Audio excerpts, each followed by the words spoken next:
Hello दोस्तों, स्वागत है आपका हमारे यूट्यूब चैनल मरीन वर्ल्ड में। दोस्तों, आज के इस वीडियो में मैं आप लोगों को रानी पद्मिनी के इतिहास के बारे में बताऊंगा। दोस्तों, वीडियो में आगे बढ़ने से पहले मैं आपसे रिक्वेस्ट करना चाहूँगा कि अगर आपने अभी तक मेरा चैनल सब्सक्राइब नहीं किया है तो इसे ज़रूर सब्सक्राइब कर लीजिएगा और अगर वीडियो अच्छा लगे तो इसे शेयर ज़रूर कीजिएगा। तो चलिए दोस्तों, इस वीडियो को स्टार्ट करते हैं। रानी पद्मिनी पद्मावत की एक महान रानी थी जिन पर कवि मलिक मोहम्मद जैसी ने एक कविता भी लिखी है। रानी पद्मावती अपनी सुंदरता के लिए पूरे भारत भर में मशहूर थीं, लेकिन रानी पद्मिनी के अस्तित्व को लेकर इतिहास में कोई दस्तावेज मौजूद नहीं है। लेकिन चित्तौड़ में हमें रानी पद्मावती की छाप दिखाई देती है। अब हम रानी पद्मावती के बचपन के बारे में जान लेते हैं। पद्मिनी ने अपना बचपन अपने पिता गंधर्व सेन और माता चंपावती के साथ सिंहाला में व्यतीत किया था। पद्मिनी के पास एक बोलने वाला तोता हीरामणि भी था। उनके पिता ने पद्मावती के विवाह के लिए स्वयंवर भी आयोजित किया था, जिसमें आसपास के सभी हिंदू राजपूत राजाओं को आमंत्रित किया गया था। एक छोटे से राज्य के राजा मलखान सिंह भी उनसे विवाह के लिए वहां पधारे थे। चित्तौड़ के राजा रावल रतन सिंह रानी नागमती के होते हुए भी स्वयंवर में आए थे और उन्होंने मलखान सिंह को पराजित कर पद्मिनी से विवाह कर लिया, क्योंकि राजा रावल रतन सिंह स्वयंवर के विजेता थे। स्वयंवर के बाद वे अपनी सुंदर रानी पद्मिनी के साथ चित्तौड़ लौट आए। 12वीं और 13वीं शताब्दी में दिल्ली सल्तनत के आक्रमणकारियों की ताकत धीरे धीरे बढ़ रही थी। इसके बाद अलाउद्दीन खिलजी ने सुंदर रानी पद्मावती को पाने के इरादे से चित्तौड़ पर आक्रमण कर दिया। यह पूरी कहानी इतिहासकार अलाउद्दीन के लेखों पर आधारित है, जिसने इतिहास में राजपूतों पर हुए आक्रमणों को अपने लेखों के माध्यम से प्रदर्शित किया था। लेकिन कुछ लोगों को उसकी इन कहानियों पर जरा भी भरोसा नहीं था, क्योंकि उनके अनुसार अलाउद्दीन के लेख मुस्लिम सूत्रों पर आधारित थे, जिसमें मुस्लिमों को महान बताया गया था। उनके अनुसार अलाउद्दीन ने इतिहास के कुछ तथ्यों को अपनी कलम बनाकर काल्पनिक सच्चाई पर आधारित कहानियाँ बनाई थी।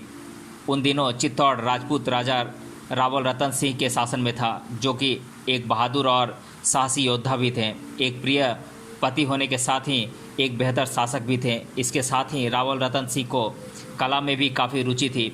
उनके दरबार में काफ़ी बुद्धिमान लोग थे। उनमें से एक संगीतकार राघव चेतन भी था। ज़्यादातर लोगों को इस बात की जानकारी आज भी नहीं है कि राघव चेतन एक जादूगर भी थे। वे अपने इस कला का उपयोग शत्रुओं को चकमा या अचंभित करने के लिए आपातकालीन स्थिति में करते थे।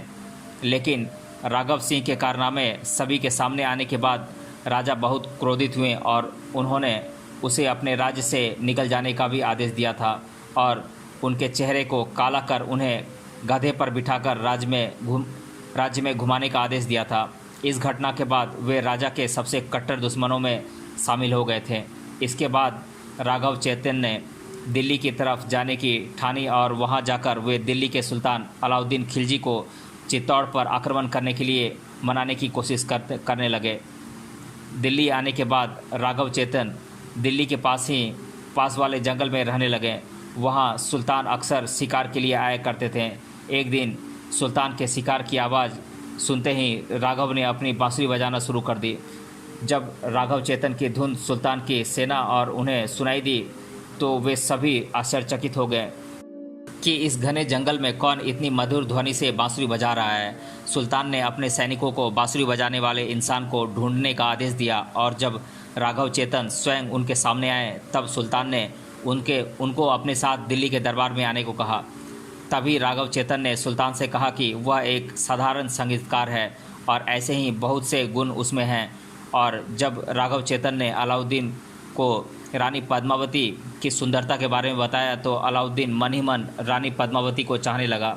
इसके तुरंत बाद ही वे अपने राज्य में गए और अपनी सेना को चित्तौड़ पर आक्रमण करने का आदेश दिया, ताकि वे बेहद खूबसूरत रानी पद्मावती को हासिल कर सके और अपने हरम में ला सकें।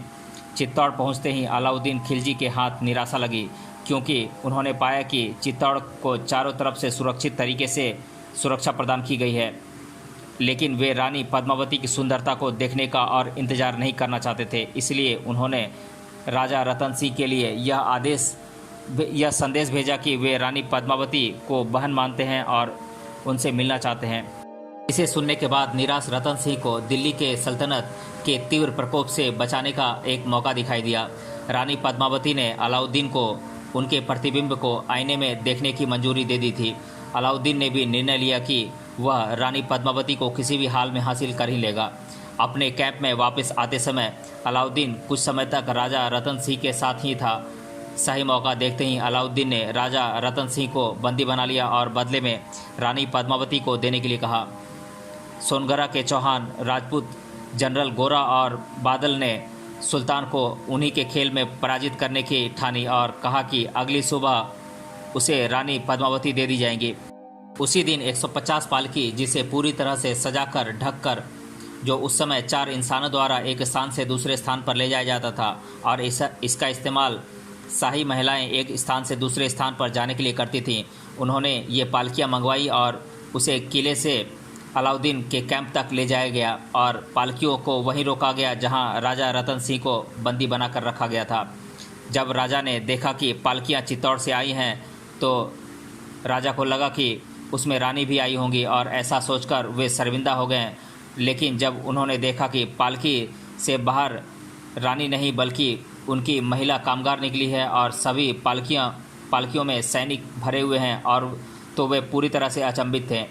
सैनिकों ने पालकी से बाहर निकलकर तुरंत अलाउद्दीन के कैंप पर आक्रमण कर दिया और सफलता से राजा रतन सिंह को छुड़ा लिया, जिसमें दोनों राजपूत जनरल ने बलपूर्वक और साहस दिखाकर अलाउद्दीन की सेना का सामना किया था और रतन सिंह को उन्होंने सुरक्षित महल में पहुंचा दिया था, जहां रानी पद्मावती उनका इंतजार कर रही थी। इस बात को सुनते ही सुल्तान आग बबूला हो चुका था और उसने तुरंत चित्तौड़ पर आक्रमण करने का निर्णय लिया। सुल्तान की आर्मी ने चित्तौड़ की सुरक्षा दीवार को तोड़ने की बहुत कोशिश की, लेकिन ऐसा करने में वे सफल नहीं हो सके। तभी अलाउद्दीन ने किले को चारों तरफ से घेरना शुरू कर दिया। ऐसा पाते ही राजा रतन सिंह ने सभी राजपूतों को आदेश दिया कि सभी द्वार खोलकर अलाउद्दीन की सेना का सामना करें और आदेश सुनते ही रानी पद्मावती ने देखा कि उनकी सेना का सामना विशाल सेना से हो रहा है और तभी उन्होंने चित्तौड़ की सभी महिलाओं के साथ जौहर करने का निर्णय लिया। उनके अनुसार दुश्मनों के हाथ लगने से बेहतर जौहर करना ही था। जौहर एक ऐसी प्रक्रिया है जिसमें शाही महिलाएं अपने दुश्मन के साथ रहने की बजाय स्वयं को एक विशाल अग्निकुंड में न्यौछावर कर देती हैं। इस तरह खुद का जौहर कर उन्होंने आत्महत्या कर ली, जिसमें एक विशाल अग्निकुंड में चित्तौड़ की सभी महिलाएं खुशी से कूद गईं।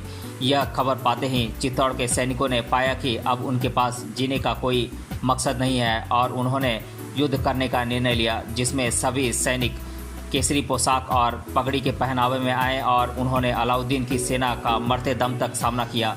और इस विनाशकारी विजय के बाद अलाउद्दीन की सेना केवल राख और जले हुए शरीर को देखने के लिए ही किले में आ सकी। आज भी चित्तौड़ की महिलाओं के जौहर करने की बात को लोग गर्व से याद करते हैं, जिन्होंने दुश्मनों के साथ रहने की बजाय स्वयं को आग में न्यौछावर करने की ठानी थी। रानी पद्मिनी के बलिदान को इतिहास में स्वर्ण अक्षरों से लिखा गया है।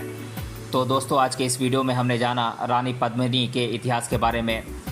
अगर आपने अभी तक इस वीडियो को पूरा देखा है तो कमेंट बॉक्स में कमेंट करके बताइए कि रानी पद्मिनी के पास जो एक बोलने वाला तोता था उसका नाम क्या था। मिलते हैं अगले वीडियो में किसी अन्य टॉपिक के साथ। तब तक के लिए धन्यवाद।